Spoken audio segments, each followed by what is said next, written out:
maki saat SMA, jadi sepertinya harus stop di situ dan benar-benar meninggalkan. Untuk lolos Piala Dunia itu kayak satu hal yang lumayan surreal.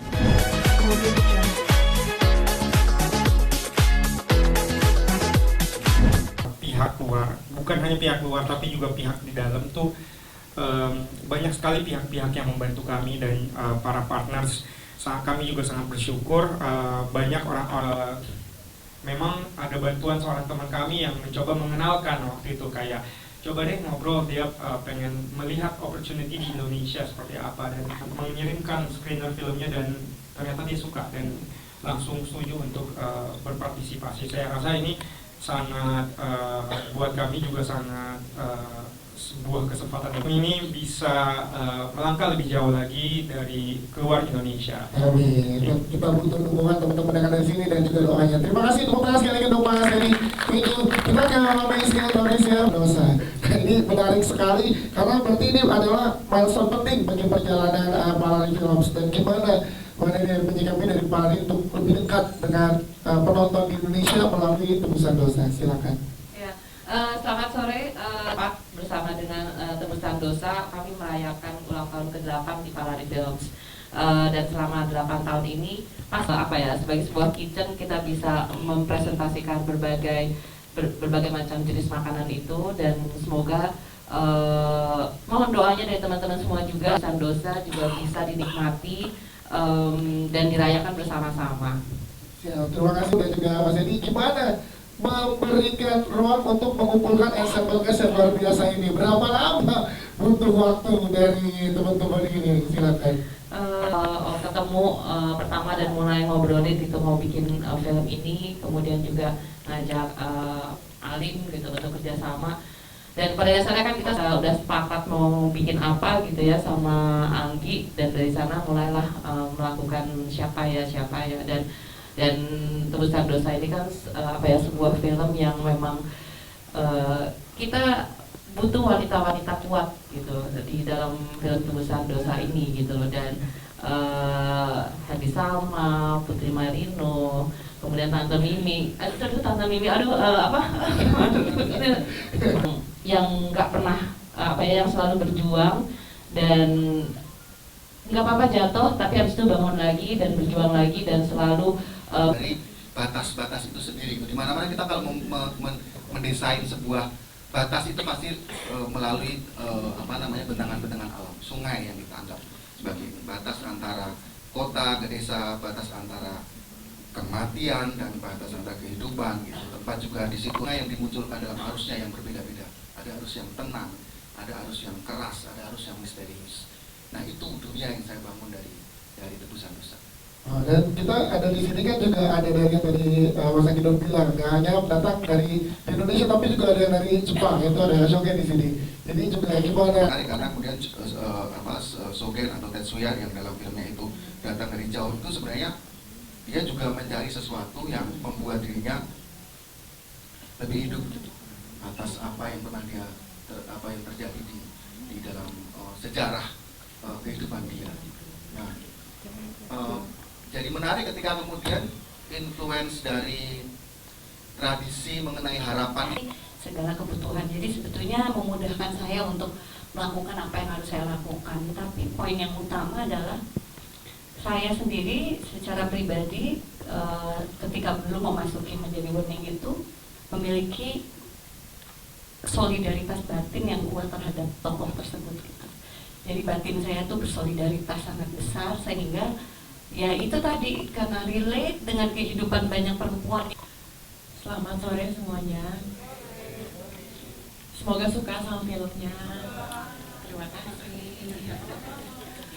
Aku ingat banget itu lagi siang, terus Mas Edi nelpon, dia bilang punya satu skrip ditulis sama Mas Alim, sutradaranya Mas Andi, dan genrenya adalah misteri horor. Di situ aku langsung oke, aku boleh baca skrip dulu. Setelah aku baca skripnya, aku diam dulu sebentar karena aku belum pernah baca skrip misteri horor sebelumnya. Jadi perannya sebagai Tiara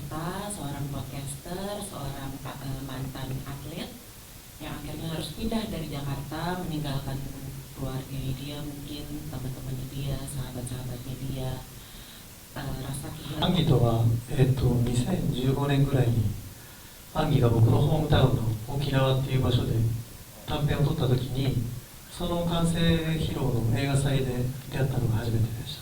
Saya sendiri bertemu dengan Mas Anggi Nun itu tahun 2015 ya, ketika Mas Anggi Nun itu ke Okinawa untuk festival film. でもその後も釜山映画祭とかで会って一緒に自分のお互いの映画のこととか話して、いつか一緒に映画ができたらいいなと思っていたので、でもそれがこんなに早く叶うと思わなかったので本当に話が来た時はすごく嬉しかったです。 Pertemuan berikutnya di festival filmnya di Busan di Korea waktu itu, memang terus kemudian dari situ kita banyak berbincang-bincang mengenai film kita masing-masing. Terus kayak gitu ada ide kapan ya kita bisa bikin film bareng. Di lokasi syutingnya itu ada yang di alam-alam luar gitu ya? Apa? Ada di alam-alam luar. Iya. Nah itu dari kakak sendiri ada gak sih perawatan-perawatan khusus yang dilakuin untuk menjaga agar wajah ataupun tubuhnya itu tetap gitu? Justru saat memerankan karakter ini aku sengaja kayak pergi keluar dari rumah, maksudnya dari penginapan. Aku benar-benar jalan-jalan sendiri di dekat lokasi, jadi aku benar-benar merasakan ambience lokasi syuting itu. Jadi justru aku malah stop kayak perawatan skincare, kayak aku benar-benar kayak aku mau ngebebasin diri aja di lokasi saat syuting Tebusan Dosa itu. Enggak, tapi kalau mungkin tadi Kak Happy Salma bilang harus latihan naik motor. Kalau kakak sendiri nih kenangannya apa? Kalau untuk hal apa ya? Karena si Ragus ini juga sebenarnya berkecimpung di dunia atlet renang, dan alhamdulillahnya sebelumnya aku juga sempat belajar renang dan serius di itu. Jadi untuk kesulitan untuk skill dalam berakting alhamdulillah lancar, jadi nggak ada. Makasih. Tapi selain renang ada olahraga lagi nggak yang lu pelajari? Kalau untuk peran ini nggak ada, tapi kalau untuk aku pribadi aku suka olahraga, jadi olahraga apapun yang apa ya, yang mudah untuk dilakuin pasti aku lakuin sih. Pertanyaan terakhir ya Kak. Kayak misal bola gitu, suka nggak sih Kak? Aku dulu sempat banget suka bola, tapi pernah patah kaki saat SMA, jadi sepertinya harus stop di situ dan benar-benar meninggalkan kesukaan terhadap bola. Jadi nggak pengen banget, paling ya main PS paling buat mengobati rasa rindu. Kalau ngefans gitu sama timnas gitu mungkin masih nggak sih Kak? Ya of course ya, selalu kita membela timnas kita. Satu lagi dong, ada rekomendasi film favorit gak sih? Apa? Rekomendasi film favorit. Rekomendasi film favorit, aku suka banget film Empire of the Sun, itu ada Christian Bale.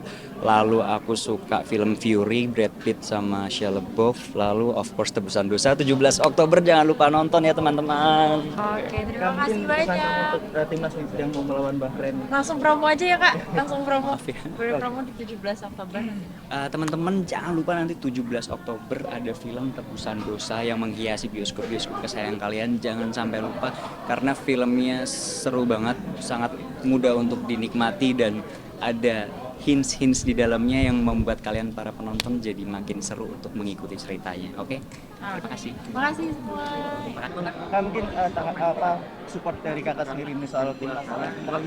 Wah, ini pertama kalinya mungkin kita berada di posisi ini ya, artinya punya kesempatan untuk lolos Piala Dunia. Itu kayak satu hal yang lumayan surreal lah. Artinya sekarang punya poin 2 dan mungkin kesempatannya nggak sampai terlalu besar. Kesempatannya ada untuk kita bisa tampil di Piala Dunia, dan yaitu mungkin salah satu turning point-nya besok nih. Kita punya 2 poin, kalau besok bisa 3 poin, itu penting banget. Mungkin di situ baru berpikir, mungkin bener kali ini mimpi ke Piala Dunia bisa terjadi betulan gitu. Kalau permainan timnas nih dari dulu atau sekarang gimana nih perkembangan? Ya kalau kita build dari segi prestasi sih mungkin ya sekarang salah satu yang paling tinggi ya. Maksudnya kita pernah even AFF aja kan baru under 19 yang juara kemarin kalau nggak salah 16 ya. Yang senior agak kita lumayan kita selalu bagus di turnamen, final kita kalah. Ada aja gitu. Nah, ini kali ini mungkin sejauh nonton timnas salah satu yang secara prestasi bisa dibilang paling potensi untuk bisa menembus internasional. Tapi tetap masih banyak yang harus diperbaiki juga sih. Pernah dikalahin sama Bahrain sampai 10-0 nih, kira-kira untuk besok nih bakal seperti apa nih? Iya, kalau ngelihat dari dua penampilan yang kemarin, Arab Saudi 0-0, terus Australia 1-1 sama kan bener ya? kebalik deh, 1-1, Australia 0-0. Bahrain kemarin lawan Australia kalah 1-0 doang. Dan itu artinya kalau ngelihat dari bodoh-bodohan kita sebenarnya seimbang. Terutama waktu lawan Arab Saudi sih. Kalau kita bisa tampil Arab Saudi level up dikit bisa menang sih menurutku. Ada kans untuk menang tuh mungkin ya 50-50 lah gitu. Ini kan ada 2 pemain baru nih yang masuk nih ya. West juga sama Eugene.